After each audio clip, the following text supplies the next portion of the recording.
Hey, welcome back to the JMach podcast, where our mission is to make veterans great again through community involvement. And I'm your host, JMach. Thank you for tuning in. Together, we can conquer our mental health one step at a time. I want to thank our sponsors, TRC, Total Roofing and Construction, and Arizona Organix, Arizona's first legal dispensary. Please like and subscribe, and remember that your mental health matters. You're not alone. And enjoy the episode.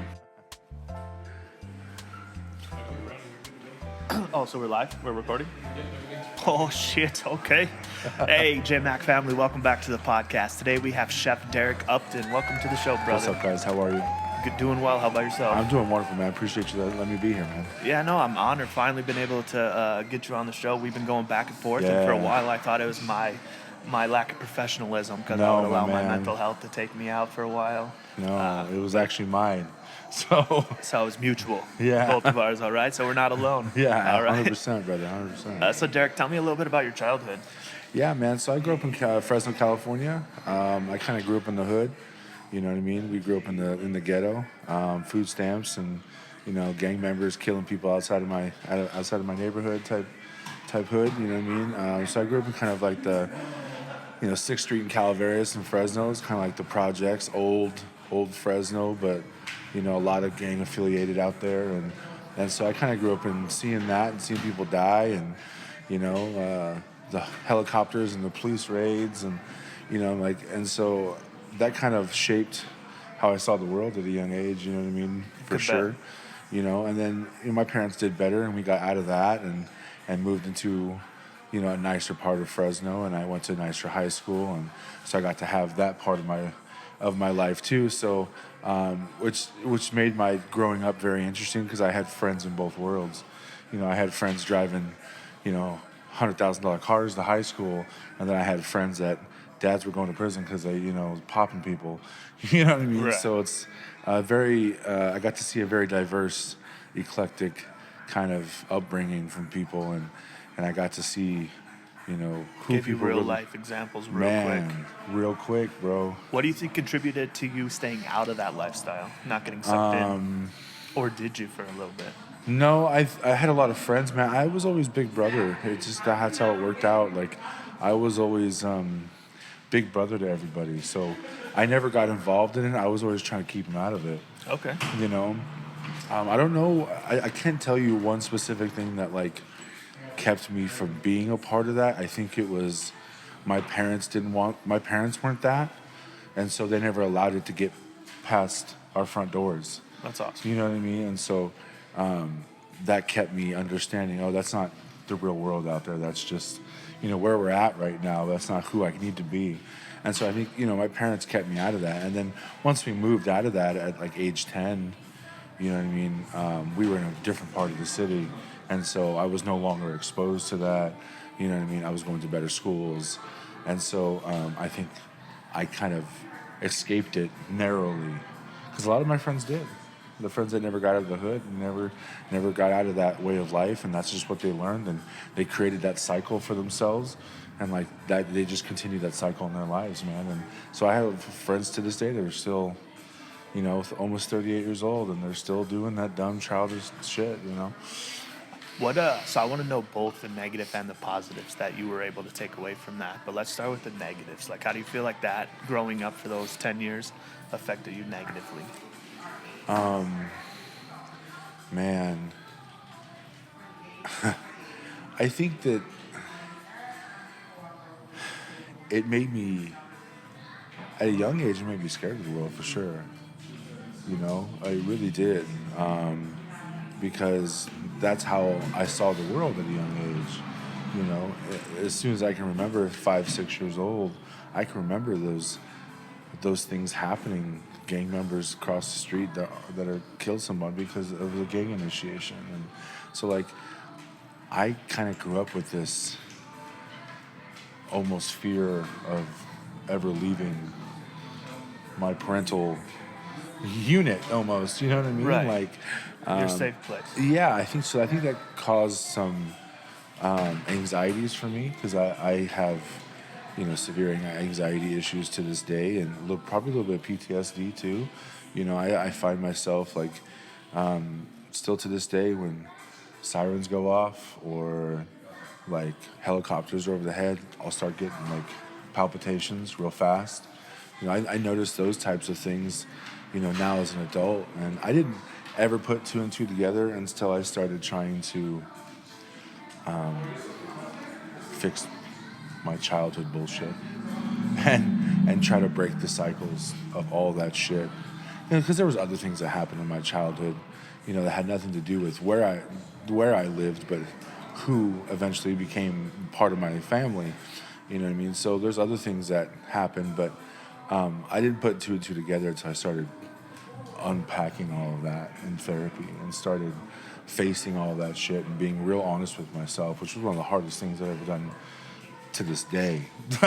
It really is. You know what I mean? But I'm proud of you for going to therapy and starting to work on that shit. It's hard, bro. Because I believe that, like, how we act today and our triggers and responses is all due to our childhood traumas and how we've learned or did not learn to handle and cope with situations. 100%. 100%, man. So how would you say it helped you? It knew exactly what I didn't want.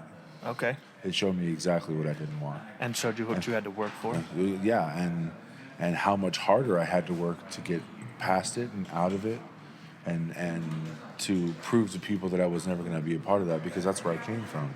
So they just assumed that's where I was going to be. So did that title follow you to your new high school? Did they know you came from... No, because that was like opposite sides of the city. So once we moved, I moved like when I was like 10. And then once I started the new high school, by that time I already had friends in like 8th grade. Yeah, I messed up. Grade. When you were 10 years old, did it switch to the school that you went to? Like, did they look at you differently, or do you feel like you got treated differently because you came from a different school? Yes, at first. I think that's kind of, I'm Caucasian, I'm white, but I don't look Caucasian or white, you know what I mean?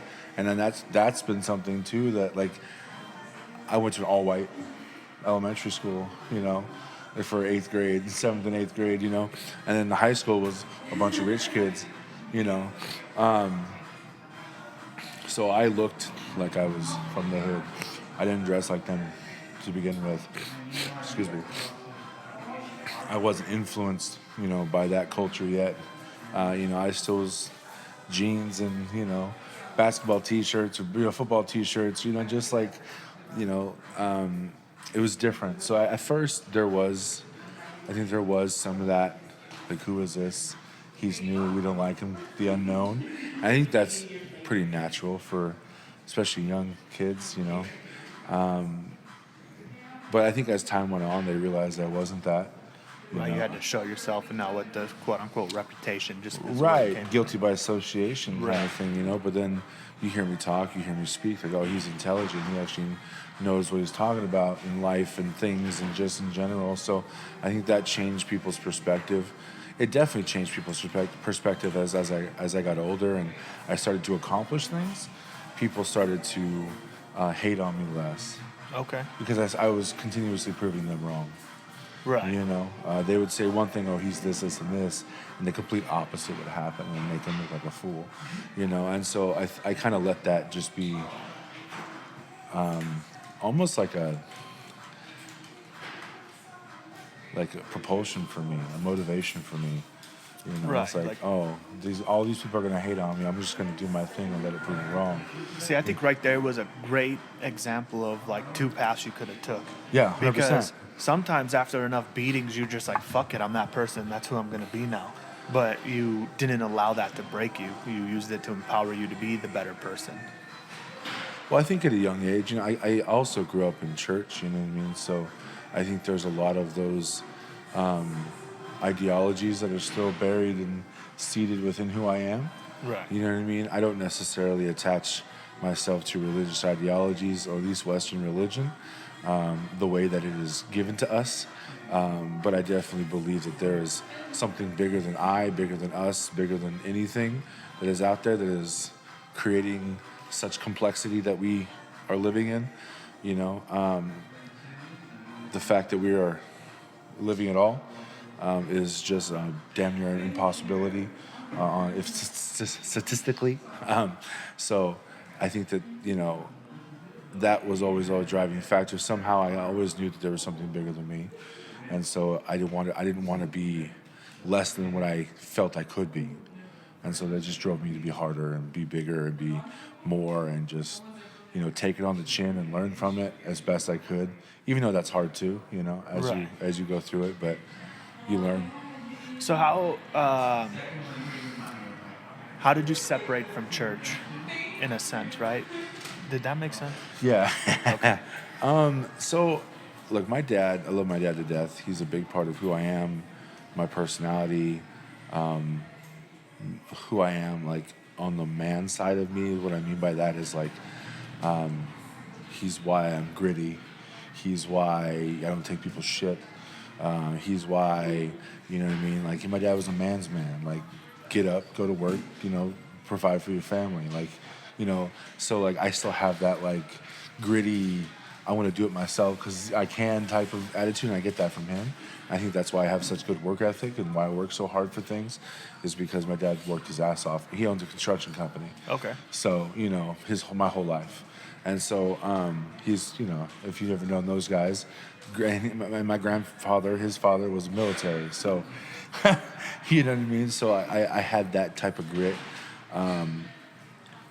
but my dad is a Bible thumping, Jesus loving, Trump loving type of person. And that's great. That's who he is and that's what he wants to be. But I saw the world differently, you know what I mean? Right. I saw things much differently, and the world proved to me differently than what I was being told by people at church. And I am fascinated by ancient religions and ancient cultures.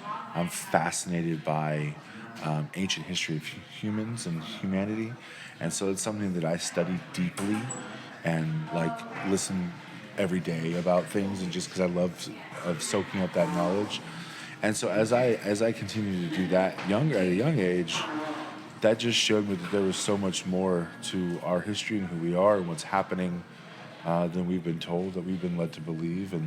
And so I kind of started to find my own truths and what felt right to me and what felt real, because you look at these big, pastors that are worth millions, like Nathan Copeland and Duplantis and Osteen, and I look at that and I just see such evil scams going on in the world, so that furthers my separation from the Western style of religion and what they call Christianity, because it just doesn't make any sense. It's become a business. Right. And to me, that just makes me feel slimy. It doesn't make me feel good inside. And how could I follow a God that doesn't make me feel good inside like that? Right. Would you say you're still, like, spiritual and you have your own relationship? I would say that I believe in a creator. I say that I do, but not in the way that I was told to. Right. I've kind of found my own relationship with that, and and to me in my life, that's proven to be much more than I ever thought it would be. When I started thinking for myself and doing the things for myself, when it comes to my religious aspects, my thoughts, I started doing those things. More things in my life became clearer and more defined, and I felt more on the path than I ever had been in a long time, because I was doing it mostly for myself, but I was finding out those things for myself in a way that resonated with me, not because someone told me I had to feel a certain way or be a certain way. So I think that I definitely still am in touch with, a creator, my creator, however you want to look at that. Okay. 100%. Okay. Let's jump back a little bit. What was your life like after high school? Well, high school was kind of rough in itself. My stepmom, I love her to death now, but me and her did not have a great relationship. She was dealing with her own traumas when she was marrying my father and getting out of that and going to therapy. And I was in therapy at a young age I'm ADHD. I have adult autism as well. And so didn't know that then, but like looking back now, it's like, oh, there's a lot of things that made sense then that I'm looking at now, having all this knowledge, you know. So high school was rough. I ended up leaving my parents' house when I was 18. After I graduated, me and my stepmom just were not getting along, and I basically said, fuck it. And walked out, literally, and slept on a friend's couch for months until I kind of figured out the world and got my shit together, and, well, as much as I could for someone who was 18, you know what I mean? And just kind of, I unfortunately learned life the hard way. You know, lots of trial and error. Probably more trial and error than anything else. You know, I was homeless for a while when I was 19. For like a year and a half, I lived in my truck while holding down a job, you know, while trying to, you know, I was a mess. I think I was going through a lot of, you know, early mental issues that I, you know, wasn't addressing, wasn't really clocking on my radar as mental issues. But, you know, now that I'm going to be 38 and I've gone through more therapy in my adult life, and I've kind of unpacked a lot of that stuff starts to make so much more sense, you know. Right. Yeah, I had to go to therapy as a child too. I was forced to go, and I think that had a negative impact on me. 100%. Because the situation sucked that we were going through, and it made me sad. But I don't think I was like traumatized by it. Right. I mean, I'm sure I was, but like, I'm not sure how I actually want to word this, but I know what I'm saying. I don't know how to say it out loud though. But like, it didn't affect me to where it was going to be an issue. It hurt because we were going through it. Right. And then being forced to go to therapy and talk about it the way this dude wanted to, and then I had to bring my school books in because my school grades were slipping. Like, I think looking back, I feel like it was definitely more detrimental than it was helpful for me. 100%. I had to be forced to go to therapy too, and it was a Christian therapist at that. And, you know, I had ADHD, and my father did not understand that, nor did he have the patience to understand it. Yeah. And so I felt like I was not listened to. I felt like I was not heard as a kid. And so I think that had a huge impact. That therapy was like, it didn't help. It made it worse. Right. You know, and then when I went later on, because I was like, I need to talk to someone. You know, because I started to go down dark mental paths when I was in my young 20s. And I had to like work through that first. I had to tell my therapist about that therapy and go like, this is why I haven't done this, because I feel like this is going to be the same situation that I went through. And so I had to work through that therapy before I can even start unpacking my own bullshit. You know, yeah, I think it definitely did not help in the way that it came about. What were some unhealthy ways that you were coping through your traumas after high school? Lots of drug use. You know, I never was crazy like heavy drugs, but lots of ecstasy, lots of MDMA, lots of shrooms, lots of alcohol. You know, I was at the same time, I was also like an aspiring professional drummer at the time, and so like I had gotten some few professional gigs and did some tours and got some sponsorships, so like that didn't help, you know, because that just gave me, oh bro, it gave me access. Like my first big tour, we did like 4 months on the road. We were sponsored by Jägermeister. They gave us a case of handles to start our tour. Like, it was ridiculous, the amount of alcohol that I had access to at 20 years old. Right. No man should have that much alcohol. That's why I don't drink to this day, because I did all the drinking I need to do for my life.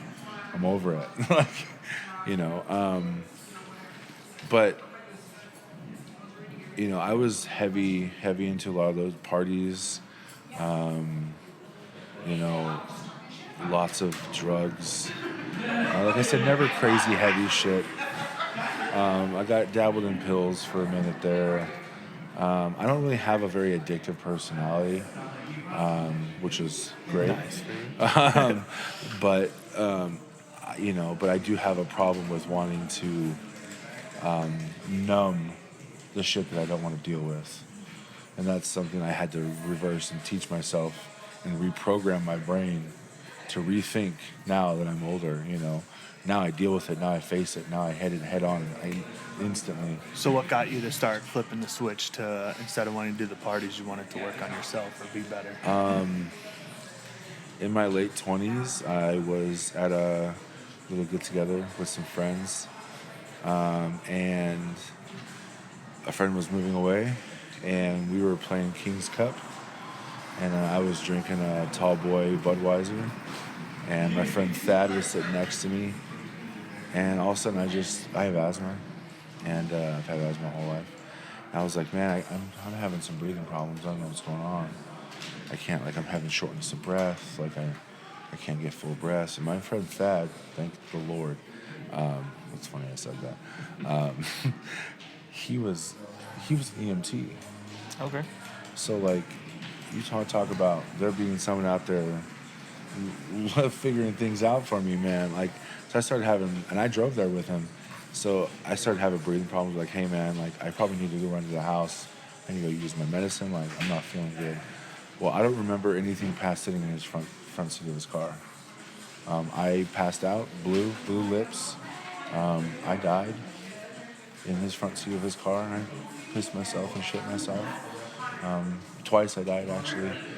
He kept me alive, my heart pumping enough for the ambulance to get there at the Wendy's parking lot that he stopped at, pulled me out of his 72 Maverick, and he's a little dude. I'm a big man. He's half my size. And he pulls me out, and he's punching me in the chest. Boom, boom. This is what the ambulance people are telling me. They drove up to him, punching me in the chest, keeping me alive enough for them to hook me up. I died in the ambulance, and they brought me back. I stopped breathing for 4.5 minutes, which is where brain damage starts. And I literally, not to be funny, it scared the absolute life out of me. I could imagine. Woke up with a far different perspective of who the fuck I was and where the fuck I was in this universe. So did that experience take you out of music? It 100% took me out of music. Okay. It took me, because I loved music and I loved being a musician, but being in the business of music comes with a lot of demons that I don't want to have to deal with. And yeah, I'm not that guy. I just don't want to be that guy. And I'm Portuguese Italian, so I've been cooking my whole life too. So, food has always been one of those things that brought people together. And I started cooking at home a lot, and friends would come over, I'd cook for them. And so that kind of started a new therapy for myself, because I could cook and I could create and get all my feelings and things out onto a plate, and that's just kind of where it started for me, and I just kind of fell in love with it as my new artistic path, from music to this, and I just never looked back, man. And did you transition immediately from music to food, or did you try another path in between there? No, man. There was a transition of I kind of transitioned out of music. I would do less and less studio gigs. I'd do less and less on the road. I just lessened my schedule because there were some things that I was contractually involved in, so I had to see those through. But once those out, I didn't take anything else on. I just kind of dwindled down my schedule, and then made a plan to kind of go to culinary school for a year, kind of get that professional foundation, and then I just worked my ass off in kitchens from there. Before that, in my transition period, I was doing little dinner parties. Okay. That's kind of how I started doing the cannabis infusion. That's how I started, dabbling in more upscale food with cannabis rather than just brownies and candies and shit, and so that's kind of where all of that started for me. And then I always kind of kept the cannabis thing in my pocket, because I knew at some point the industry was going to allow me to do this for real. But then I just was trudging along, working as a grunt in kitchens, man, and super green. Even though I kind of tend to think that I catch on to shit real fast. I think it's ADHD superpower. Pattern recognition, bro, all day long, man. Like, boom, okay, that makes sense to me now. Boom, and I'll do it perfectly. It's one of those things. It's weird. Cooking is one of those things. It's a learned gift. fast. Yeah, man. It came so fast. I mean, I've only been trying to become a chef. I'm 38, so since I was 25. You know what I mean? Okay. So it's a very short time to accomplish what I've accomplished. As far as most pass for chefs, you know, you hear most of these chefs were cooks for 10, 15 years before they ever became an executive or ran a kitchen or did anything in media. And so I started working with my strengths. I started learning a lot more about my ADHD, and learning about my ADHD really helped me craft my life to be working for me, not against me. So knowledge is power is what you're saying. 100%, man. It's a good way to look at it. So what led you to start going to therapy or start working on yourself? Was it that incident? Did it take several years later? It was the couple times in my life where I had some suicidal thoughts, and I didn't love myself the way that everybody else saw me and told me that I should love myself. And I knew then that there was something still broken in me that needed to be figured out. You know, because everyone around me was like, oh, you're so talented, and you're so great at this, and you're so great at that. And I never believed it the way they believed it. I didn't see myself the way everyone else saw me. I could feel that. You know, and that's a hard one, man, because everyone's telling you all this shit, but inside you're just like, It's just me. Anybody could do this. Is that how you Dude, felt? imposter syndrome. Because that's how I feel too. Bro, all day, imposter syndrome. I still to this day, it's something that I fight every single day. Yeah, so I'm 34, and I just started to tell myself I love literally Bro, 2 weeks ago now. you have to. 2 weeks ago now, I just started to tell myself that I love myself. I'm proud of myself. If it's at nighttime, I'll say I love myself. I'm proud of myself. I can't wait to wake up tomorrow. Yeah. I'm happy. And it's still in that phase where it feels fake, and I feel like I'm lying to myself. That's what you have to do, though. It is, and although it feels like I'm lying, I feel differently. I don't have any idea how to properly explain it, but my day's still cloudy, but it's a bright cloudy, if that makes sense. Right? I totally get that, dude, because, look, man, your brain's a supercomputer, and what you tell yourself is the programming that your computer takes on. It's real, dude, because I used to be so negative on myself. I used to hate myself for no reason other than because I was fucking broken. And then I started going through therapy and forcing myself to do those little mantras every single day and those moments every single day for myself to get myself in a place that I needed to be. And you continue to create that habit, and that habit becomes how you live and how you think. Right. You know, and that's literally what you have to do, man. It feels stupid. When you say you go to therapy, are you going to traditional talk therapy? Do you try something a little outside the box? Like, what's therapy for you? It used to be, you know, when I was really trying to fix things, I was going once a week, twice a week, in person, crying it out, screaming it out, yelling at the sky. You know what I mean? Now it's more of like I meet with someone via video now, and I just kind of maintenance therapy. Okay. Like, you know, what's been going on? How'd you deal with these things? You know, because now I'm at a point where I have to start. I can no longer use the therapist as a crutch. I have to start learning how to deflect and deal with these things as a human, as an adult on my own. You know, that's a good point, because I feel like I've been, or I may still be at, where like I go to my therapist for validation in a sense. Like, I am not crazy for thinking or feeling this way, correct? Like, tell me I'm right, in a sense. Right. But also a huge thing that I used to fail at. I've been going to therapy for years, right? But you know where I failed? Doing the homework. Like, I thought that one day a week, that one day a month was going to be enough for me, but it's not. No, man. Like, I had to, like, my therapist, you know, she would go, you know, you have homework for the week, and this is what I want you to do. And it wasn't like anything that I had to go read. She was like, I want you every single day when you get up I want you to make your bed, pick up your room, and get ready for the day, even if you have nowhere to fucking go. It wasn't about making the bed. It was about showing the fuck up for myself. Right. Making the bed is huge, and it's in the military as well, right? Yeah, 100%. So you start off by making your bed because you start off by accomplishing something.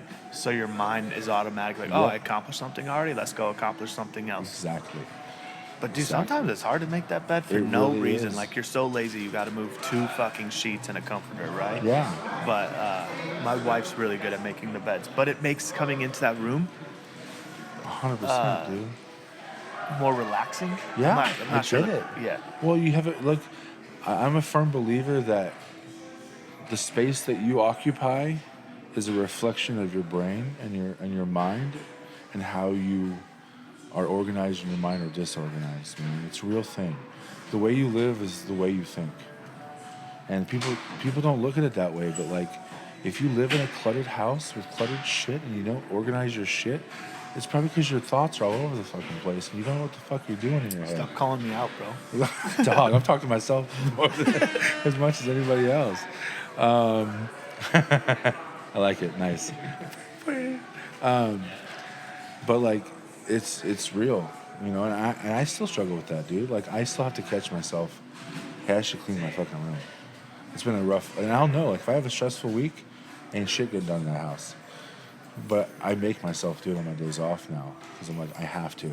Right. I have to be consistent, because if I'm not consistent, then what do I have? What do I have for myself? You know? Right. If it's not you, then who, right? Right. Nobody's going to show up for you except yourself. 100%, man. There ain't no one gonna take care of you except for you. Like my mama used to tell me. So, Yeah. What is something that you feel you took away from therapy that like, oh shit, it clicked, like that makes sense, and you use it to this day?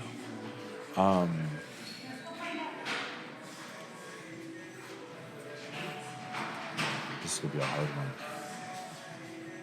It's not my fault. Okay. It's not your fault. My parents' bullshit that they put me through, the screaming and the yelling, my stepmom being the crazy woman that she was when I was younger, being a bitch. It's not my fault.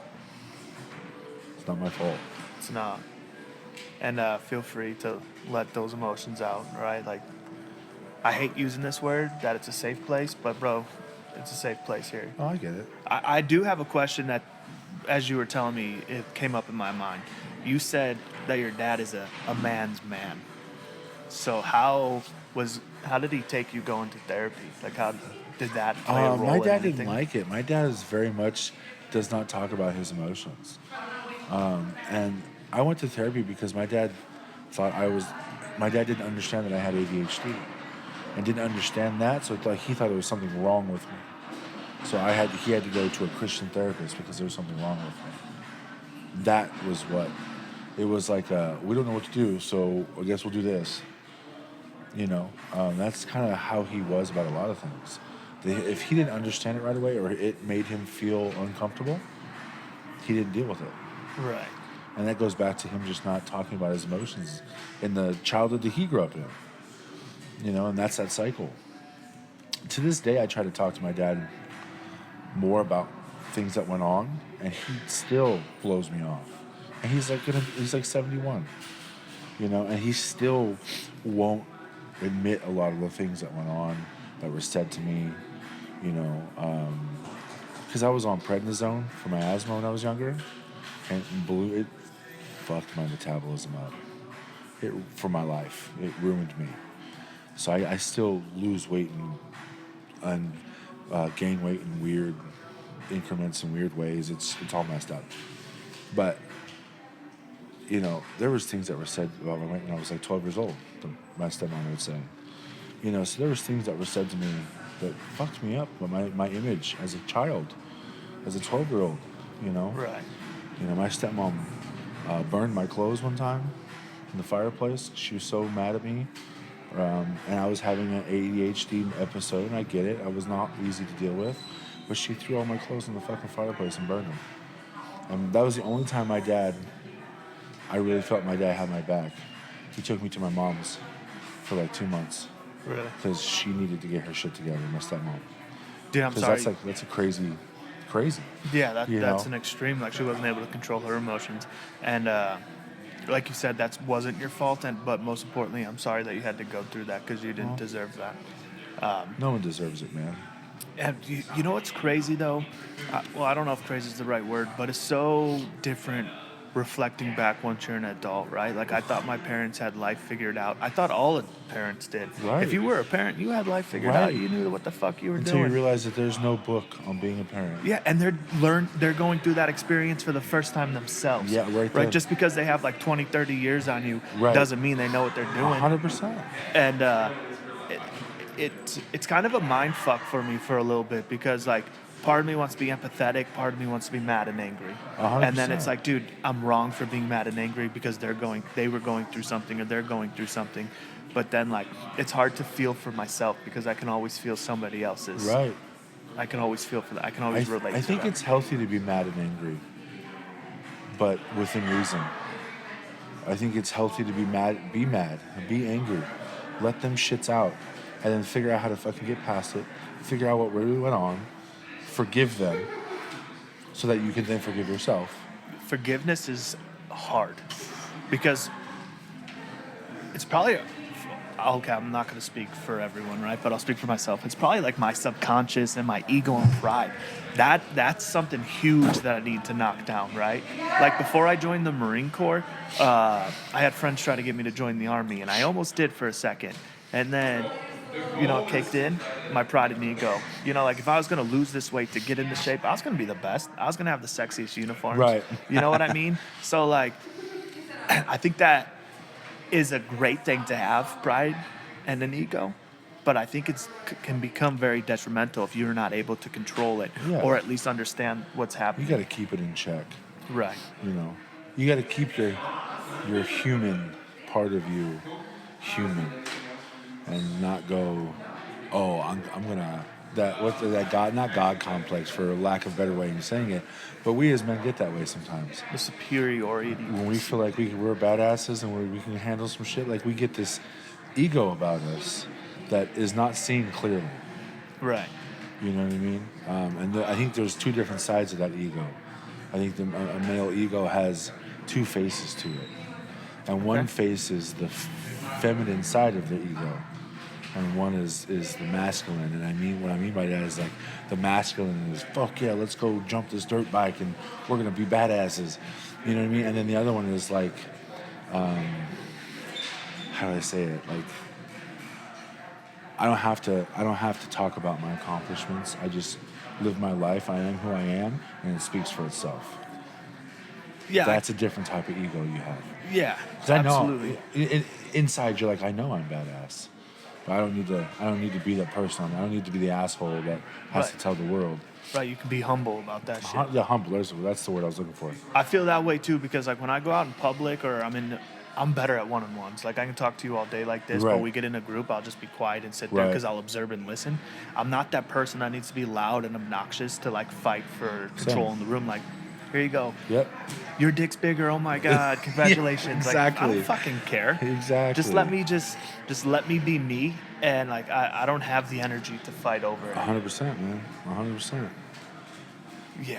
So, you're in therapy right now to just maintain. Yeah.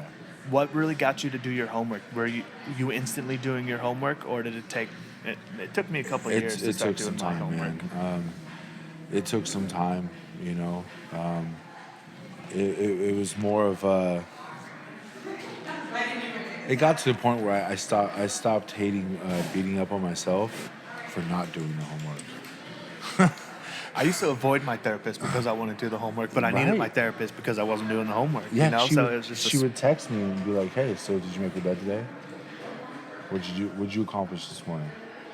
And sometimes I wouldn't text her back for a while, and she knew. If I didn't text her back right away, because I didn't do shit. right. She knew. But it took a while, man. It took a while. But then as I started to do little parts of it, I started to see how much I loved that. And now I wanted more of that in my life. Showing up for yourself. Dude. Is that? It Man. is. It is wild for sure. So have you always gone to female therapists? No. I kind of go off like what vibes right with me, you know. I also tend to think, and this is just like my own little crazy, like I try to not get older therapists Older? Okay. because because I feel like that generation has a certain filter on the world already Right. that doesn't include my generation's ideologies and feelings within that. I understand that, but the crazy thing is I did the exact opposite. I would look for older female therapists that I would feel was like a grandma or a nana-esque, so I could feel comfortable Right. and talk and open up. I feel like, I don't know if these are some things I'm recognizing and learning right now, so I don't know if it's actually valid, but one, this is a fact. When I would hit that wall, they wouldn't push me, they would coddle me, and they would allow me to manipulate my way around it. When I needed that person, okay, I got myself to this wall, but I can and will go through it, but I need a little support here. Right. So I needed somebody that would push me. And then two, I just got a new therapist, and it's a male. Okay. I feel like I'm missing the masculine side of being a man or a husband in a sense. I get that. So this is my first time. I had one session last week with them. It was my first one, and having a man, because like women, they'll tell you like it's okay to cry, but then you have a woman in your life, you cry, and then like the next fight, it's brought up and used against you. But like this man, he's allowed me. He's like, bro, chill. It's a safe place. Like, feel your emotions, let them out. It's okay. So I'm excited to see if there is a difference between a man or a woman therapist. Yeah. Or how it affects me. I think also I haven't unchosen male therapist because when I was younger, I was forced to go to therapy, and he was male, and he was my dad's age, and he basically, like, it was like listening to my dad. How do I say this? I felt like it was set up. Like, I went to therapy to hear the same shit my dad was trying to tell me through somebody else because he thought it was going to work. Right. So yes, because it's coming from somebody else, right? Yeah, I get that. That had to be a struggle for sure. I had a male therapist then as well. At first, it was a family therapist, and then I had to do like a one-on-one sessions with him, and it was not for me. I hated every minute of it. I was forced to talk. I just didn't like it. I feel like that. I don't have much memory of it. I remember like bare minimums. Everything I told you is probably the most I remember. But I feel like that actually helped me shut down too, because now you're forcing me to talk. I would have talked to you beforehand, but now I don't want to talk. Yeah. I don't you came at me all weird now. Right. And like I know I mean, supposedly you're here to support me, but like I'm being told to do something. And I was a kid. I don't want to be told to do anything. Yeah. My parents tell me to do stuff all the time. And this is just one more thing, right? Right. Like I don't need that shit. I didn't recognize it right then and there, though. Especially right? like in family therapy, how can you truly be honest in front of your parents about things you really want to say and it not have an effect when you go home? Right. So that was one of the things that I had issues with. It's like, I want to be honest. I want to get my ass beat when I get home. See, yeah, dude. You know what I mean? That's you're in a rock and a hard place. Yeah. Thankfully, I believe now there is therapy where like the therapist will not tell mom or dad what was said in there. Yeah. So it is confidential. But yeah, I don't think that was a thing back then. No, it wasn't. Definitely was not. But yeah.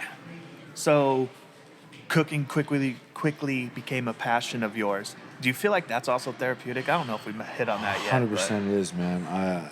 I love cooking, whether I'm doing it for people or just at home cooking. It's such a it relaxes something inside of me that, and I love, memories of getting together with my family, my Italian side of my family, and for that matter, my Portuguese side of my family, and doing the Sunday dinner thing. Everyone's in the kitchen, everyone's cooking, we're all sitting down eating. Like, I love, and that's kind of part of why I cook and what I do is I love kind of recreating that for people in my own way, as a chef, and creating dishes and menus for people that create memories for them, sitting on a table with their friends and their family. So yeah, I think that cooking is 100% a therapy for me. It's become what I think about every single day, what I gravitate towards every single day. It makes my brain happy. It calms my ADHD. It's like an itch I have to scratch all the time, Right. And so it really does help my brain kind of figure itself out. That's awesome. I'm glad you were able to find such a passion and you're able to turn it into your life, right? That's very hard, man. I had a lot of people that would tell me that, I was never gonna, because I started late in life, that I was never gonna accomplish anything real with cooking. And especially when I started cooking, it still wasn't what it is now, as far as people look at chefs differently now. There's chefs out there that damn near are rock stars, you know what I mean? And so people look at chefs differently now. I think that, and then when I started doing cannabis, like, that was even more of you're never going to do anything with that. Why are you wasting your time? My whole family was that way. They've always been that way, even in the music industry. And I still worked for Capitol Records. I still worked for Warner Brother Records. Like, I still got signed to labels. Like, I'd still accomplish things even though they told me I wasn't going to. But same happened with this. Same happened with cooking. Same happened with cannabis. They told me I was never going to do anything with it. And I was like, well, hold my joint.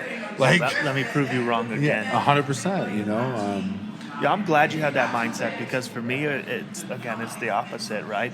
I got told, like, oh, that's not going to work. Watch out for this. You're going to get hurt here. This is bad. Be careful. So I just, gave up my wings, right? Like, Right. Here, you fucking clip them. Why do I need them anymore? And I hate talking like this because I don't think my parents were bad parents. I think they were great I totally parents, get it, right? dude. But, due to their traumas and their way of life, that, they didn't feel safe thinking outside of the box, and they never told me what could go right.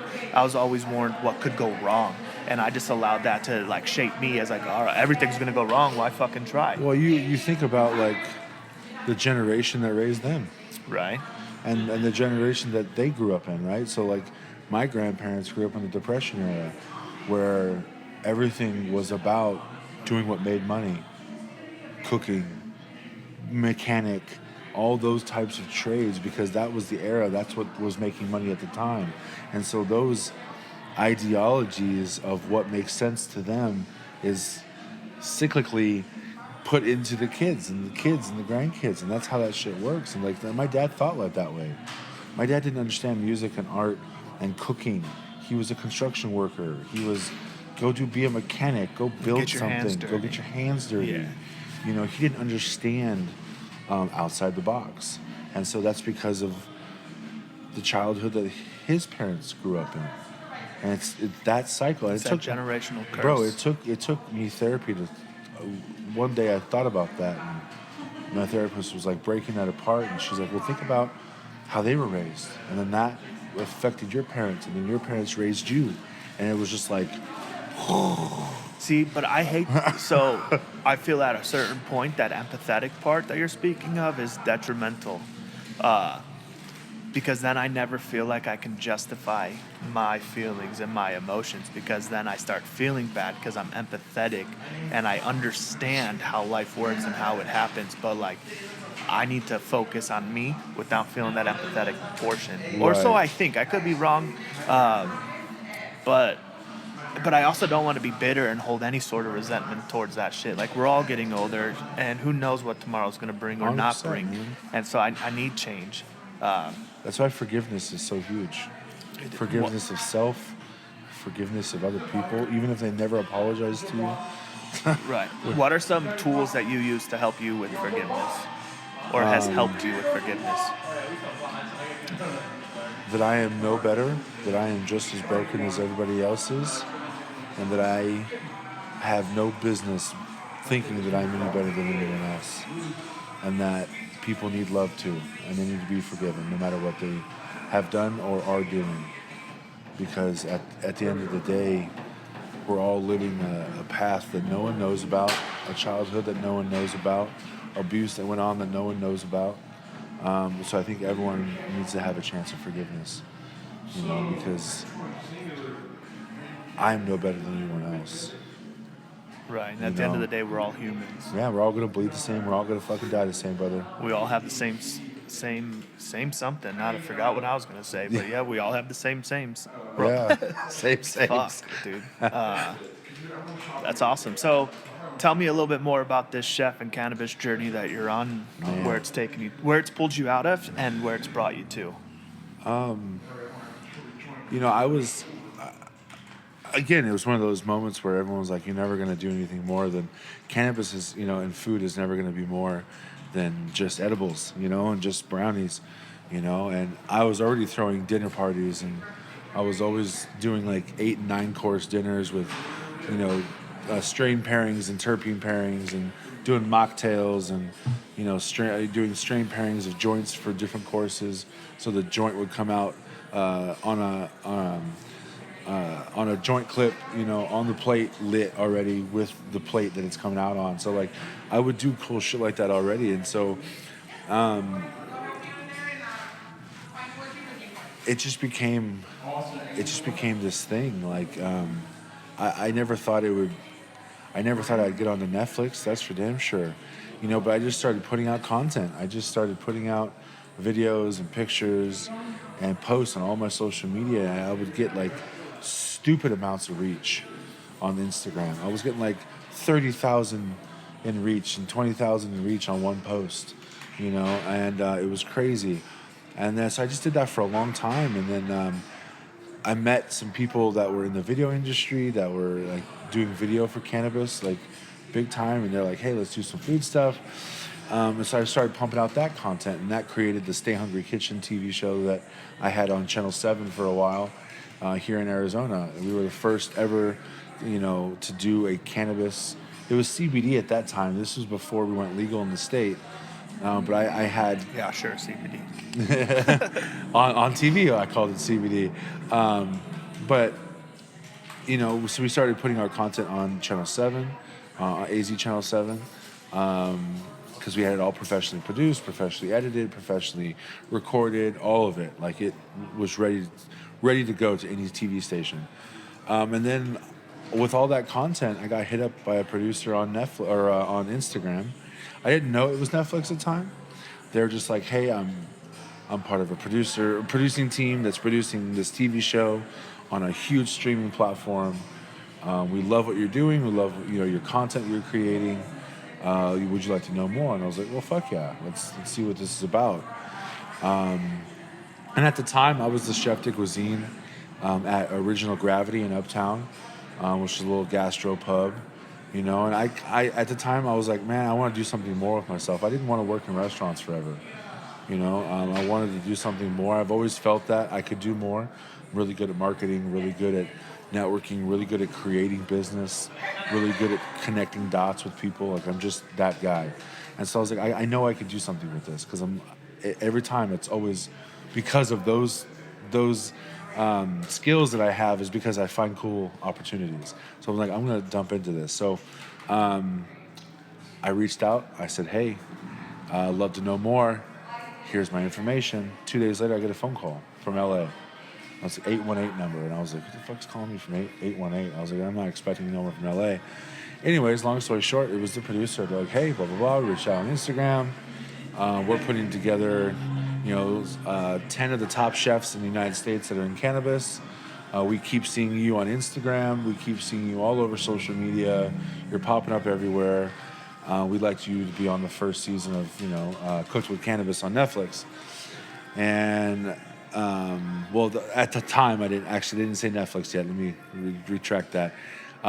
We want you to be on the first of its kind TV show on a major streaming platform. So about 3 months later, I went through like video interviews, and I had to come up with a menu, and I had to go through a background check, and I had to go through all kinds of screenings. And then finally, when the contract came in, I had to sit down, 10 of us, the 10 chefs they picked. We had to sit down with the lawyers, and then finally they were like, okay, so the streaming platform, now that you signed the contract, the streaming platform is Netflix. And so it was like, holy shit, like, this is fucking Netflix. This is huge. Yeah, I bet. Millions of people are going to see this, and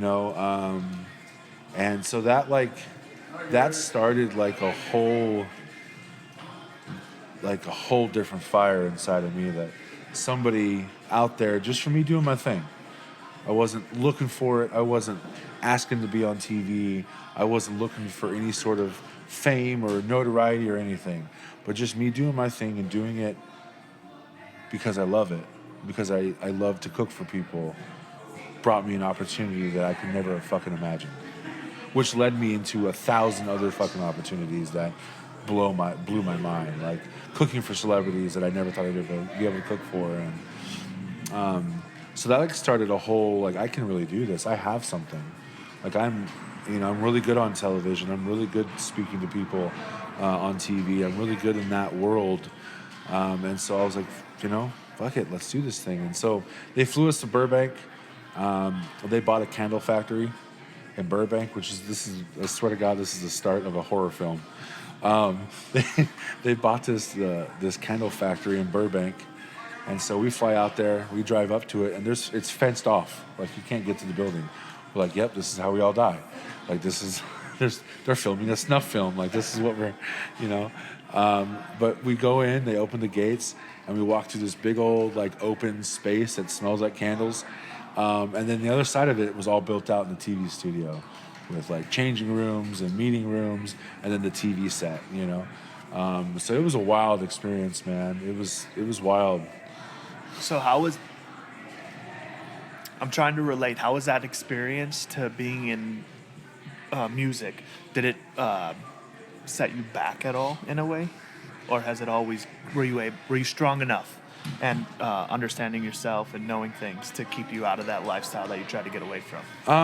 I think that lifestyle is more prominent in the music industry because it's just like a way of the culture in that world. I'm sure it is in some degree in the TV industry too when you're a celebrity, but like I was just some dude, you know what I mean? So like I don't think I was really exposed to anything like that, so it didn't even cross my mind. Okay. They all asked a bunch of questions before we were actually on TV, and some of those questions were like, do you drink? Are you okay with people drinking around you? And so they were very, they tried to be very, what's the word I'm looking for? Like supportive? Yeah, supportive of people's lifestyles and like what they were okay with. Okay. Accommodating. There you go. Look, there you go, guy. That's why he's the young Coco. Right. But there wasn't really a lot of that. Those TV, especially with Netflix, like, they were professional. Okay. Like, they were 100% on their shit. You know what I mean? The timelines, schedules, like, there was no time for, fucking around. Like, yeah, we would hit the vape pen on the, they'd come pick us up from the hotel every day. And we'd, smoke the vape pen or some shit, like, because we couldn't smoke on set, and we couldn't smoke on property of the set. Okay. So once we got out of the van, no mas mota way. And so, so it was, but they were very professional, man. So I think that they created a culture that didn't allow for any of that to happen, And I think that was also at the time when cannabis was getting legal, like here in Arizona especially, like people's perception of partying was changing. Okay. Like people weren't the alcohol and pill, like it was more of the cannabis scene was kind of coming to light. So I think people were a little more, no more alcohols and pills, cannabis and chill. Exactly. At what point, or have you ever realized the medicinal value and the benefits that cannabis can have on you? Oh, I learned that at a very early age.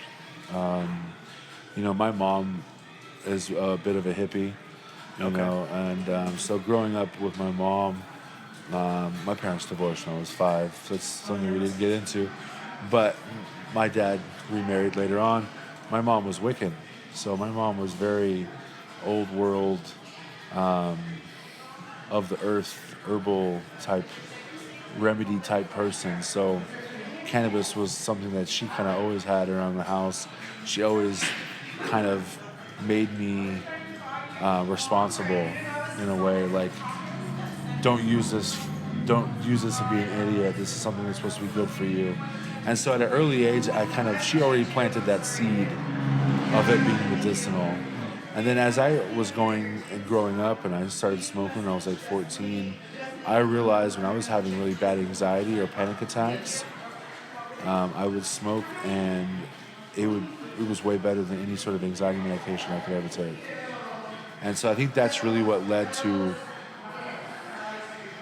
the start of what I started doing with food and cannabis, is because, not only was I doing dinners, but they were educational dinners. I would teach people about your endocannabinoid system and how the cannabinoids are received and filtered through the body and what it does, to the body, and what decarboxylation is and how the process of extracting cannabis goes, and what that all means. And so, because I felt people wanted the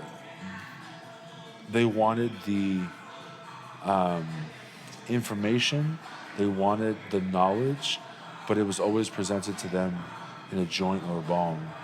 And I think there was a whole disconnected generation happening out there.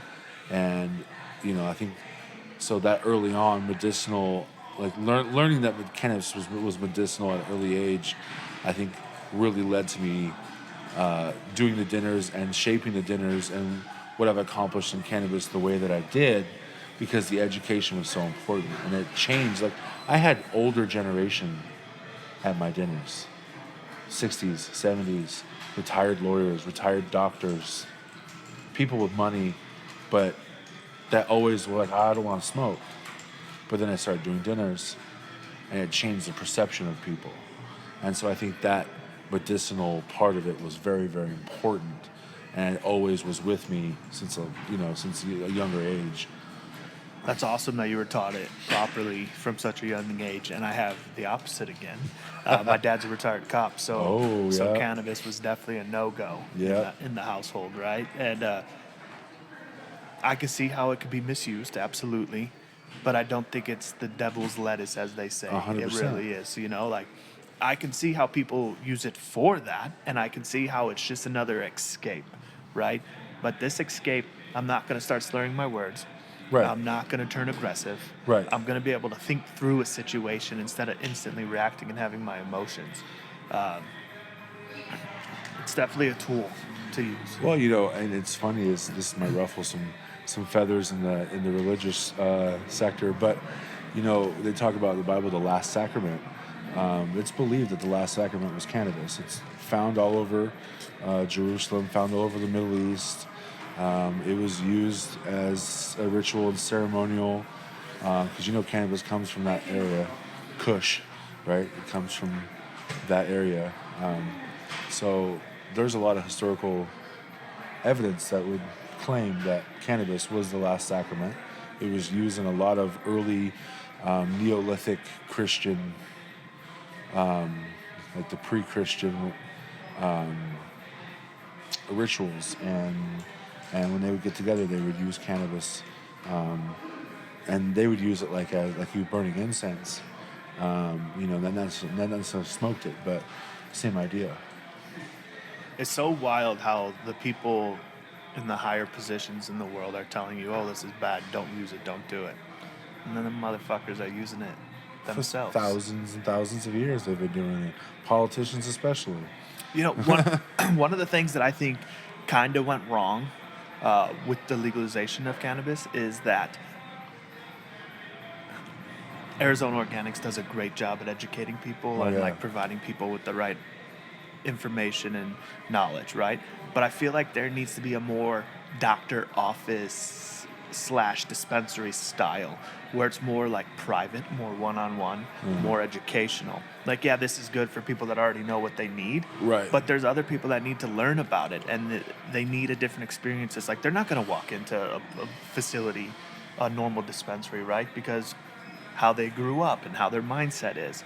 But they're curious about it and the benefits of it. So let's build a dispensary that has an actual medicinal side, where it's more one-on-one, more educational, and you can learn the proper things, not like what's cool or what just came from California. Right. Yeah, 100%, man. I think the education on terpene profile, because terpene profile determines so much of the effects of how you feel. Indicas and sativa is just a buzzword for those who don't know what they're talking about, really, like, it's about the the cannabinoid profile, the terpene profile.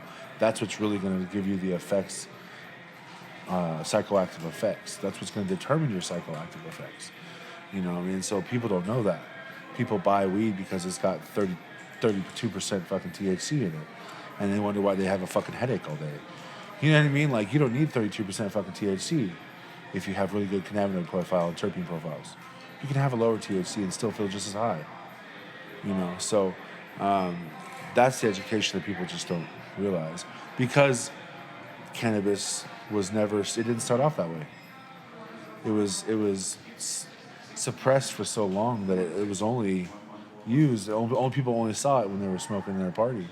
Right. You know, it was never brought to light like it is now into the world of education. Now there's cookbooks and books and there's fucking college classes. You know, I got to help Pima College write one of their cannabis college, classes and help them. That's like, awesome. You know what I mean? Like, for me as a chef, like that, no one else is gonna know about that in the world, and I don't give a fuck. Right. But I got to be a part of something so fucking cool. You know what I mean? Right. I don't know. To me, like that's my biggest accomplishment. Yeah, you're leaving your mark on the world, and you're teaching the younger generation. Yeah. You're teaching the future. The right way, though. Right. You know, not just throw a handful of weed in your brownie batter and call it a day. Like, no, here's the equation. Here's the chemical breakdown. Here's the mathematical breakdown. This is how you figure out your dosage. Like, here's some real fucking tangible knowledge that you can take with you. You know what I mean? And not look like an idiot when you're talking about cannabis. Right. You know? So where can people find you, or can people book you to be a private chef still? Yeah, I still do private chef. I do work a day job now. I am working for Genuine Concepts, which is a restaurant company here in Phoenix. I'm a sous chef for the company. I kind of, I guess you would call me like a chef Tarant a little bit. I kind of bounce around to different locations and help them out for a while. And then, as a sous chef, different locations need help or whatever. But you can definitely find me on Instagram at Chef Derek AZ. That's probably like the social media I use the heaviest. You can always get me on chefderekaz@gmail.com. I do still take private gigs. I don't take as much as I used to. I kind of stopped doing that. Some things happened in life the last few years. And so I kind of just changed my path up a little bit. But yeah, on social media, I don't have a website any longer because I'm just not booking as heavy as I used to. So. Okay. But yeah, Instagram, Chef Derek AZ, Facebook, Chef Derek AZ. Yeah, those are the two I use really. And if you don't mind, I just remembered, like, we both talked about how we were in like a little mental slump and all that. Yeah. Do you care to share your story? Yeah. That's probably, it's a heavy one for sure. So when we were talking originally, I was in a relationship, a 3-year relationship with my now ex-fiance. And not to give out too many details because she might hear this and just for, her own privacy, but her brother tragically died, and he was my age. Like, we were best friends. I loved that dude to death. He tragically died out of nowhere, and we found out it was because he had been addicted to drugs 10 years previously, got sober, was working for the fraud department for Discover Card, had a really good job, and had no idea that he was secretly doing drugs again. So he died from a combination of alcohol poisoning and fentanyl. And so not only we were dealing with that, then a few weeks after his funeral, she left me out of nowhere. And my entire life in about a month's time went from we were trying to build a life together. I was going to marry this girl. We had a house together, lived together, family together, not kids, but we had pets together, bills together, all of it. And I came home and she was gone. She left everything except for her clothes and took our dog. And it broke my spirit. I could only imagine. Sorry you had to go through that. It broke my spirit, man. My entire life fell apart. I no longer had any motivation to continue to build my private chef business. Had no motivation to like do the TV thing anymore, like because my biggest, not only was I doing it for myself, but I was doing it for a bigger purpose. I was doing it for us. Right. Because it was getting us places. It was making us money. We were living a good life because I was out there fucking hustling. Not that she wasn't working, but I made 3 times the money she did. And that was okay. I was okay. I'm that type of guy. That's the old school dad in me. Right. You know, take care of your woman. Like, that's just who I am. So I took care of all of it. And I was so busy taking care of all of it that one day she just left. And it all just went, lost my apartment. Because I was paying $2,200 a month for a 1-bedroom apartment in Tempe. You know, I was making, my private chef business, I was doing really good. I was making really good money. I was pulling like $8,000 a month. Okay. So like, I was okay. But I was doing it because it was doing it for us. Right. And when the us wasn't there, like I fell back into old mental You lost habits. yourself. Yeah, I do, 100%, bro. I was a wreck for 6 months. I took some bullshit job just prepping food for a meal prep company. That's it. Didn't give a fuck about nothing else. Yeah. How were you able to pull yourself out of that? My mom. No, I'm just kidding. My mom. Okay. Every single day, she would video call me, and we would talk for hours every single day for like 6 months. She was my only friend in the fucking world. I had nobody in my life. I don't have no friends. Like, I keep my circle small. Right. I don't have family in Arizona. I don't have a lot of friends that I could say I could reach out to like that. So, and my mom knew, like, me and my mom were really close. And she knew I was going to be in a dark spot. Because she knew how much I loved her and how much I was working for our future and how much I was trying to do for us. And when she left, it just crumbled. I crumbled. I was over. So she called me every single day. And she just, even if I had nothing to say, she'd just be there on the phone with me. Just so I knew I had somebody there. Yeah, so you knew you weren't truly alone, even though all your demons and thoughts were probably leading you to feel like I'm all alone. Like, oh yeah, dude. Like, she took my dog, man. She took my fucking dog. Like, she took your best friend. she took my dog, man. Like, Not to mention, she probably was your best friend at that time. and she was, she was. And I think it hurt the worst because there was no closure. Right. She fucking left. I came home and she was not there. Like, there was no, hey. Heads up, this is happening. No, I'm texting her, like, what the fuck? She didn't come home. And finally she messaged me. She's like, I'm mentally unwell. I can't do this anymore. You just, what? Like, I thought I'm supposed to be here. Like, your brother just fucking died? Right. And she had to do what she had to do. I get it. I get that now. But at the time, I was like, I went through the stages of grief. I could only imagine. I went through anger. I went through fucking screaming. I went through crying. I went through my life. Like, what the fuck do I do now? Like, I was all fucked up, man. And at the time, like, yeah, it was just bad.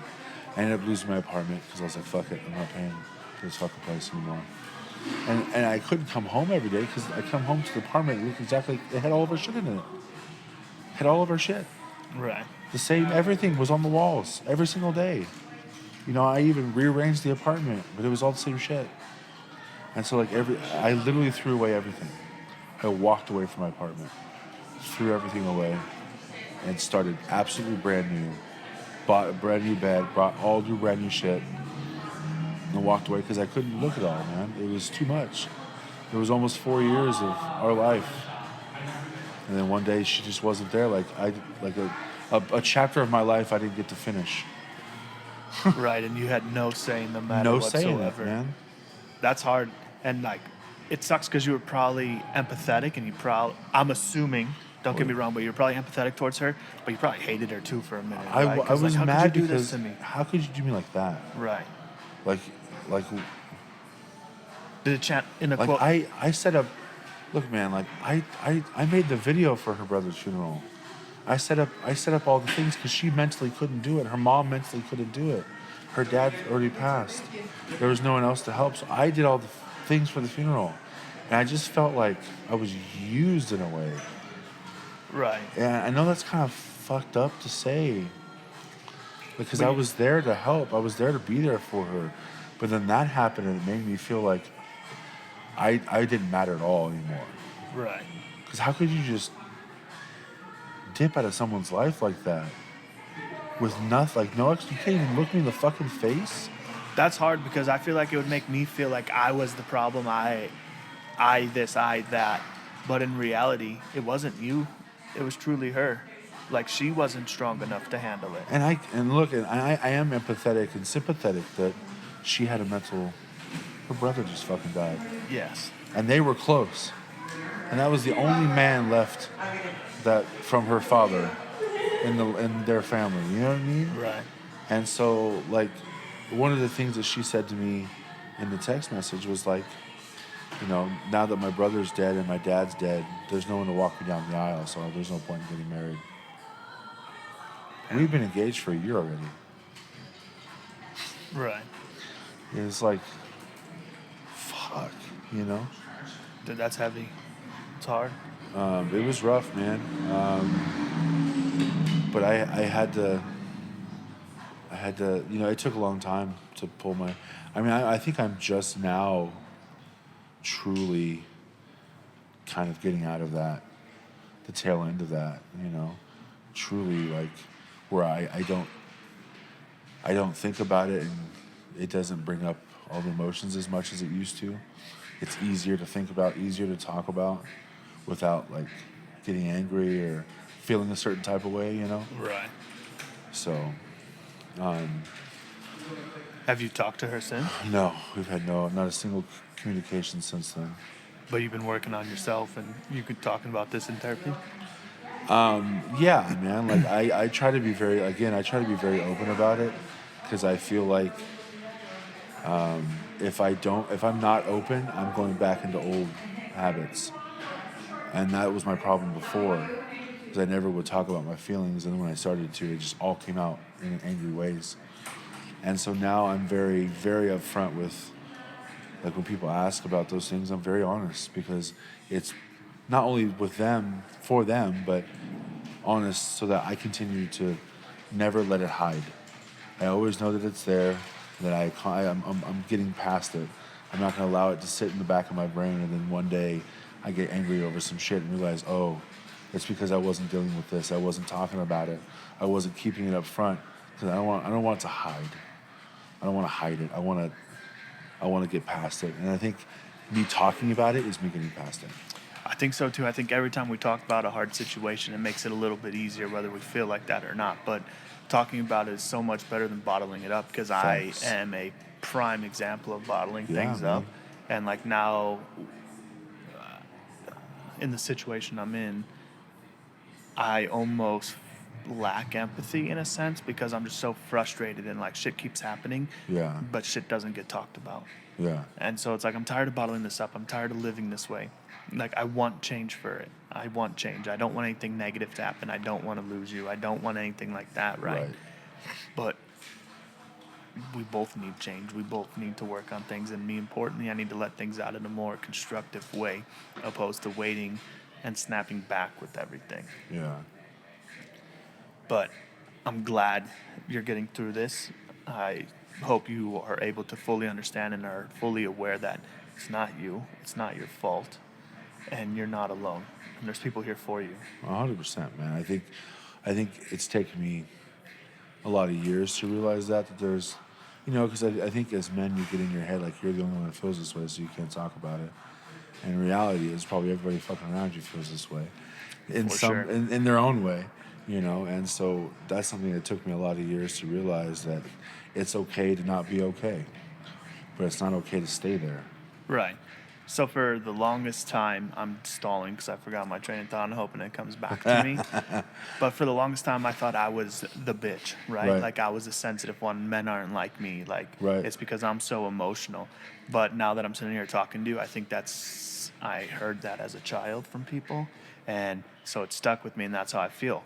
And I never thought that up until last week. I called some friends that are in relationship, similar situations to a degree, and I would talk to them, and I was asking for like advice and like what their marriage is like and X, Y, Z, and they basically said the same thing, right? Except they said it a little bit softer and like that their situation wasn't as severe as mine.